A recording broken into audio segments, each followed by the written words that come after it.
तो आप अपने लिए एक मिड साइज एसयूवी ढूंढ रहे हो लेकिन कंफ्यूज हो कि फ्यूल एफिशिएंसी किसकी अच्छी है और परफॉर्मेंस किसकी अच्छी है, तो डोंट वरी, हम लोग किस लिए बैठे हैं। हमने इस सेगमेंट की 7 एसयूवीज का फ्यूल इकोनॉमी रन किया हुआ है और इस वीडियो में मैं आपको इसका एक पूरा कंपाइलेशन दूंगा जिसको आप महा माइलेज टेस्ट भी कह सकते हो। तो मेक श्योर कि वीडियो आप लोग पूरी देखिएगा और अगर आप लोग इन गाड़ियों का इंडिविजुअल टेस्ट देखना चाहते हो तो वो भी आप लोग देख सकते हो। लिंक मैं आप लोगों के लिए डिस्क्रिप्शन में डाल दूंगा और हाँ, चैनल को सब्सक्राइब करना मत भूलिएगा।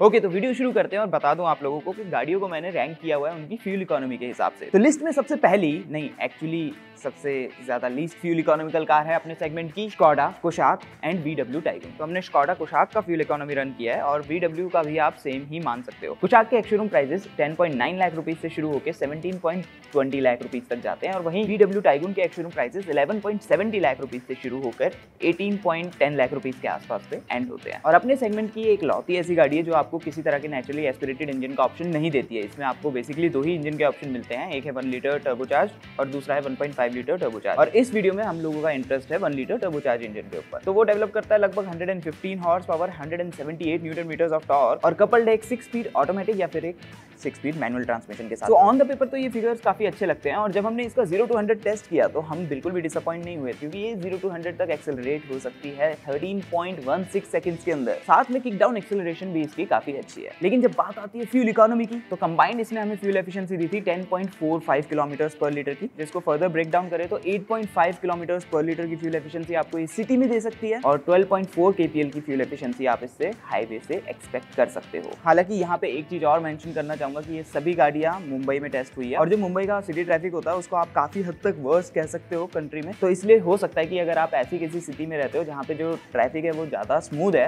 तो आपको बेटर फ्यूल एफिशिएंसी मिल सकती है सिटी में। तो keep that thing in mind. Otherwise चाहे आप बात करो VW टाइगन की या फिर स्कोडा कोशाक की, आपको सनरूफ भी मिलती है, आपको एक डिसेंट इंफोटेनमेंट सिस्टम भी मिलता है जिसमें wireless Apple CarPlay, Android auto भी आपको मिलता है। साथ में आपको डिजिटल ड्राइवर डिस्प्ले मिलता है, आपको सीट्स के लिए पावर कंट्रोल्स भी मिलते हैं और हाँ, वेंटिलेटेड सीट्स भी मिलती है। लेकिन जो इसका डैशबोर्ड है वो इतना ज्यादा प्रीमियम नहीं है और एक्सटीरियर डिजाइन वाइज ये गाड़ी काफी क्रॉस ओवर लुक देती है, जिसको आप ऐसा समझ सकते हो कि जो सेगमेंट की और गाड़ियां है ना वो काफी माचो और काफी बड़ी प्रेजेंस देती हैं, लेकिन इसकी रोड प्रेजेंस उतनी ज्यादा अच्छी नहीं है इफ यू कंपेयर इट। गाड़ी के पास डायमेंशंस काफी अच्छे हैं लेकिन जो इसका डिजाइन है ना वो शायद इसको कहीं ना कहीं लेट डाउन करता है। हालांकि इस गाड़ी में आप लोग एक चीज से खुश हो जाओगे, वो है इसकी ड्राइविंग डायनेमिक्स, क्योंकि जो चैसी है वो थोड़ी सी स्टिफ है और जो सस्पेंशन सेटअप है वो भी थोड़ा सा फर्म साइड पे है, तो इसको ड्राइव करने में काफी ज्यादा मजा आता है। और जैसा मैं आपको बता ही चुका हूँ कि इंजन की जो 0 to 100 परफॉर्मेंस है, जो स्ट्रेट लाइन परफॉर्मेंस है वो भी काफी ज्यादा अच्छी है। तो आप लोग परफॉर्मेंस वाइज, ड्राइविंग वाइज इस गाड़ी से काफी खुश रहोगे। And now let's move on to the next car जो कि है लिस्ट की थर्ड मोस्ट फ्यूल एफिशिएंट या फिर second least fuel efficient, Honda elevate. अपने सेगमेंट में 0 to 100 करने में ये कार सबसे क्विक है। हालांकि इसमें आपको वही 1.5 लीटर नेचुरली एस्पिरेटेड इंजन मिलता है जो कि आपको होंडा सिटी में भी मिलता है, 121 horse power and 145 newton metre torque जो प्रोड्यूस करता है और कपल्ड है एक 6 स्पीड मैनुअल ट्रांसमिशन या फिर एक CVT गियरबॉक्स के साथ। और हमारे परफॉर्मेंस टेस्ट में इसने 0 to 100 क्लॉक किया था 11.89 सेकंड्स में और जो इसकी किक डाउन एक्सेलरेशन है ना वो भी अपने सेगमेंट की सबसे बेस्ट है, क्योंकि ये 20 to 80 एक्सेलरेट हो सकती है 7 सेकंड्स के अंदर और 40 to 100 करने में इसको 8.55 सेकंड्स का टाइम लगता है, जिसको जब आप कंपेयर करोगे और सभी गाड़ियों से तो आपको डिफरेंस पता चलेगा, जो कि काफी अच्छा डिफरेंस है। तो हमने दोनों ही गियर बॉक्सेस के फ्यूल इकोनॉमी रन किए थे, मैनुअल भी CVT भी। तो सिटी लूप में एलिवेट CVT ने हमें 8.6 किलोमीटर्स पर लीटर की फ्यूल एफिशिएंसी दी और वहीं हाईवे पे 13.1 किलोमीटर्स पर लीटर की, जिसका मतलब होता है कंबाइंड एफिशिएंसी ऑफ 10.85 किलोमीटर्स पर लीटर। एलिवेट के एक्स-शोरूम प्राइसेस 11.69 लाख रुपीस से शुरू होते हैं और 16.43 लाख रुपीस तक जाते हैं, जिसका मतलब अपने सेगमेंट में ना तो ये काफी ज्यादा महंगी है और ना ही ये सबसे अफोर्डेबल्स में से एक है। तो कैबिन में जो ये वुड जैसी स्ट्रिप यूज की गई है डैशबोर्ड के ऊपर, उस वजह से जो डैशबोर्ड का फील है वो काफी प्रीमियम आता है। आपको अच्छा खासा एक बड़ा टच स्क्रीन इंफोटेनमेंट सिस्टम मिलता है wireless Apple CarPlay, Android auto के साथ और ड्राइवर को पार्ट डिजिटल क्लस्टर भी मिलता है। फील गुड फैक्टर्स में आपको एक सनरूफ मिलती है। इसके अलावा एलिवेट के साथ ये है कि ये काफी सारी फीचर्स को मिस करती है, जैसे कि आपको वेंटिलेटेड सीट्स नहीं मिलती और सीट में आपको किसी तरह का पावर एडजस्टमेंट भी नहीं मिलता और जो इसकी सेकंड रो है ना वहाँ पे 2 ही लोग कंफर्टेबली बैठ पाएंगे। मतलब 3 लोग एडजस्ट तो कर सकते हैं लेकिन कंफर्टेबली वहां सिर्फ 2 ही लोग बैठ सकते हैं। वैसे तो एलिवेट में आपको 360 डिग्री कैमरा नहीं मिलता है लेकिन आपको लेन वॉच कैमरा मिलता है लेफ्ट साइड के लिए। अदर देन दैट सबसे बड़ी बूट अपने सेगमेंट में इसी की है। ड्राइविंग वाइज इसकी परफॉर्मेंस अपने सेगमेंट में सबसे बेस्ट है, ये तो मैंने आपको बता ही दिया। ड्राइविंग डायनेमिक्स भी इस गाड़ी के काफी अच्छे से बैलेंस किए हुए हैं होंडा ने और जो इसकी राइड क्वालिटी है भाई साहब वो आपको काफी ज्यादा अच्छी लगेगी, क्योंकि ये जो पॉट होल्स वगैरह और रफ पैचेस होते हैं उनको बहुत अच्छे से मैनेज करती है। हालांकि इसके 2 सबसे बड़े लेट डाउन है, जिसमें से पहला तो मैं आपको बता ही चुका कहूँ कि इतने ज़्यादा अच्छे फील गुड फीचर्स आपको इसमें नहीं मिलते। और दूसरा है इसके NVH, जो कि इतनी महंगी गाड़ी से हम एक्सपेक्ट नहीं करते, वो भी होंडा से। रोड नॉइज़ हो गई, इंजन की साउंड हो गई, वो कैबिन के अंदर इतनी फिल्टर ना होती तो बेटर रहता, लेकिन अब जो है सो है। And now let's move on. और सेकंड मोस्ट एफिशिएंट कार या फिर कह लीजिए कार्स हमारी इस लिस्ट की हैं Hyundai Creta and Kia Seltos। तो बेसिकली जो पावर ट्रेन्स हैं वो दोनों की सेम ही हैं, बस डिफरेंस ये है कि किसी में आपको कोई वेरिएंट मिलता है, किसी में आपको कोई वेरिएंट नहीं मिलता है। इस वजह से प्राइस डिफरेंस काफी ज्यादा है। जैसे कि जो क्रेटा है उसके एक्स-शोरूम प्राइसेस 11 लाख रुपीस से शुरू होते हैं और ऑलमोस्ट 19 लाख रुपीस को टच करते हैं। वहीं सेल्टॉस के एक्स-शोरूम प्राइसेस 10.9 लाख रुपीस से शुरू होते हैं और 16.72 लाख रुपीस तक जाते हैं for the IVT HTX variant, जिसका बेसिकली मतलब ये होता है कि जो टॉप मॉडल है वो आपको सेल्टॉस IVT के साथ नहीं मिलता है। विद दिस क्लियर, हम इस वीडियो में जिस पावर ट्रेन में इंटरेस्टेड है वो है 1.5 लीटर नेचुरली एस्पिरेटेड, जो कि 115 horse power and 144 newton metre torque produce करती है और 6 स्पीड मैनुअल ट्रांसमिशन या फिर IVT aka CVT गियरबॉक्स का इसमें आपको ऑप्शन मिलता है। तो जब हमने क्रेटा IVT का सिटी लूप किया तो हमें फ्यूल एफिशिएंसी मिली थी 10.31 kPl की।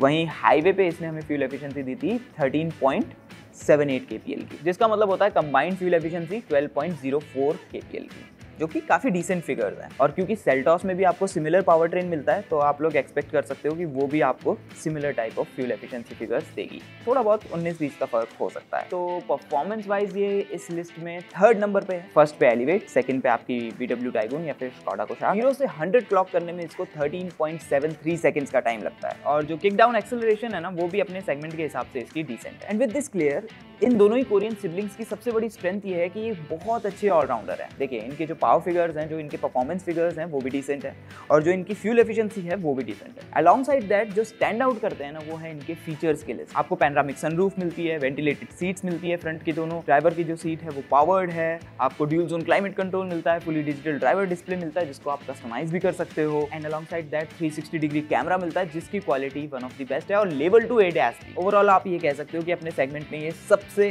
अच्छे से इक्विप्ड है टेक्नोलॉजी एंड फीचर्स वाइज। लेकिन सबसे बड़ी कमी जो कि सेल्टॉस और क्रेटा में आपको फील होगी वो है वायरलेस एप्पल कारप्ले और एंड्रॉइड ऑटो का ना होना। इतने अच्छे से इक्विप्ड होने के बाद भी इन दोनों ही गाड़ियों में आपको अपने मोबाइल फोन को कनेक्ट करने के लिए वायर का इस्तेमाल करना पड़ता है। हाउएवर लोअर वेरिएंट्स में स्मॉलर स्क्रीन के साथ आपको वायरलेस एप्पल कारप्ले और एंड्रॉइड ऑटो मिलता है। अदर देन दैट जो क्रेटा है उसकी राइड आपको काफी डिसेंट लगेगी, लेकिन हाईवे पे जाके वो थोड़ी सी बाउंसी हो जाती है। ऑन द अदर हैंड जो सेल्टॉस है उसकी राइड आपको थोड़ी सी ज़्यादा स्पोर्टियर लगेगी क्रेटा से। और बाय द वे अगर क्रेटा और सेल्टॉस का कंपेयर करें तो सेल्टॉस का जो कैबिन है वो one of the most premium है इन माय ओपिनियन। आपको कौन सा लगता है वो आप कमेंट सेक्शन में बता सकते हैं। इसके अलावा इन कोरियन सिबलिंग्स का एक और स्टैंड आउट फीचर ये है कि मार्केट में अभी के टाइम पे सिर्फ यही दोनों गाड़ियां हैं जो कि आपको डीजल इंजन का ऑप्शन दे रही हैं। इनके अलावा और कोई भी इस सेगमेंट में आपको डीजल इंजन का ऑप्शन नहीं दे रहे। और अब बात करते हैं लिस्ट की सबसे ज्यादा फ्यूल एफिशिएंट कार के बारे में, जो कि सरप्राइज या फिर कहूँ नो सरप्राइज आप लोगों ने अभी तक गैस कर ही लिया होगा, है मारुति सुजुकी ग्रैंड विटारा या फिर टोयोटा हाईराइडर। देखिए यहाँ पे भी सिमिलर केस है कि ये दोनों ही गाड़ियाँ ऑलमोस्ट सेम है, बस टोयोटा और मारुति सुजुकी ने थोड़ी बहुत बैच इंजीनियरिंग करी हुई है। अदर देन दैट जो पावर ट्रेन ऑप्शंस हैं वो काफी हद तक सिमिलर है। तो इसमें आपको 1.5 लीटर पेट्रोल इंजन मिलता है जो डेवलप करता है 103 horse power and 137 newton metre torque यानी कि पुलिंग पावर। कपल्ड है एक 6 स्पीड ऑटोमेटिक या फिर एक 5 स्पीड मैनुअल ट्रांसमिशन के साथ। तो जब हमने ग्रैंड विटारा का परफॉर्मेंस टेस्ट किया था तो आप ये कह सकते हो कि ये इस लिस्ट में सबसे नीचे है, क्योंकि 0 to 100 तक एक्सेलरेट होने में इसको 14.39 सेकंड्स का टाइम लगा और जो इसकी किक डाउन एक्सेलरेशन है ना कि 20 to 80 8 सेकंड से ज्यादा, 40 to 100 11 सेकंड से ज्यादा।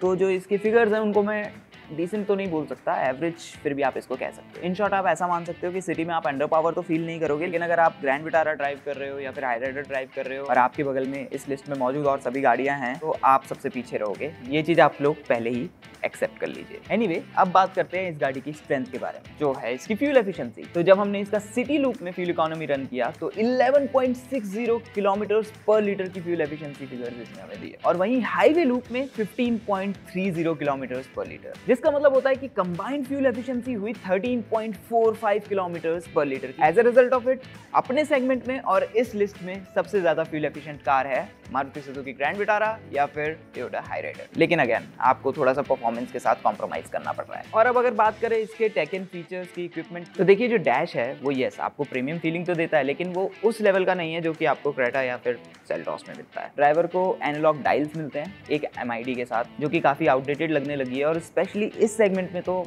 I expected more. जो 9 inch touch screen infotainment system आपको मिलती है वो काफ़ी अच्छी है। उसमें आपको wireless Apple CarPlay, Android auto मिलता है जो कि काफ़ी सीमलेसली कनेक्ट हो जाता है। अलॉन्ग साइड दैट इसमें आपको 360 डिग्री कैमरा भी मिलता है और पैनोरामिक सनरूफ भी मिलती है। Other than that powered seats या फिर फ्रंट वेंटिलेटेड सीट्स का ऑप्शन नहीं है। लेकिन ग्रैंड विटारा या फिर हाई राइडर इस बात से स्टैंड आउट करती है कि ये अपने सेगमेंट की इकलौती ऐसी गाड़ी है जो कि आपको ऑल व्हील ड्राइव का ऑप्शन दे रही है और साथ में हाइब्रिड का ऑप्शन भी दे रही है। जिन लोगों को इससे भी बेटर फ्यूल एफिशिएंसी चाहिए वो हाइब्रिड को चूज कर सकते हो। And let me tell you this, जो हाइब्रिड है उसके फ्यूल एफिशिएंसी फिगर्स से आप लोग बहुत ज्यादा खुश हो जाएंगे, वो बहुत अच्छे। बाकी इसके एक्स-शोरूम प्राइसेस 11 लाख रुपीस से शुरू होते हैं और 16.91 लाख रुपीस तक जाते हैं। ड्राइविंग वाइज ये गाड़ी भी आपको काफी बैलेंस लगेगी, इसके डायनेमिक्स काफी बैलेंस्ड है और जो इसकी राइड क्वालिटी है वो भी आपको काफी अच्छी लगेगी। हालांकि बस एक ही चीज है जो आपको कम लग सकती है, वो मैंने ऑलरेडी बता दिया है, जो इसके इंजन की परफॉर्मेंस है। और लास्ट में एक बार समरी पे नजर डाल लेते हैं। तो अगर परफॉर्मेंस की बात करें तो उसमें होंडा एलिवेट ने सबसे बेस्ट परफॉर्म किया है, क्योंकि 11.89 सेकंड्स के अंदर ये 0 to 100 कर सकती है। लेकिन वही मारुति सुजुकी ग्रैंड विटारा या फिर Toyota high rider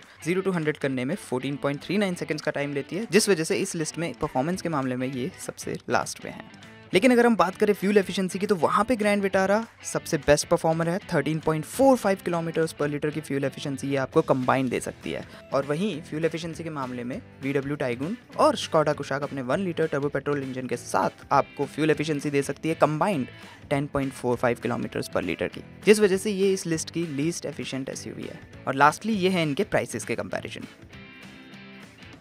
That's it, इस लिस्ट में सिर्फ इतना ही। अब इन सातों SUVs में से आप कौन सी SUV चूज करना चाहोगे? आपको किसकी परफॉर्मेंस या फिर फ्यूल एफिशिएंसी फिगर्स अच्छे लगे? Let us know in the comment section. इस वीडियो को अपने दोस्तों के साथ शेयर करना मत भूलिएगा जो कि मिड साइज SUV लेने के बारे में सोच रहे हैं। चैनल को सब्सक्राइब करना मत भूलिएगा क्योंकि काफी सारा फन कंटेंट आने वाला है। Thanks for watching, see you again, drive safe, seat belt use करिए।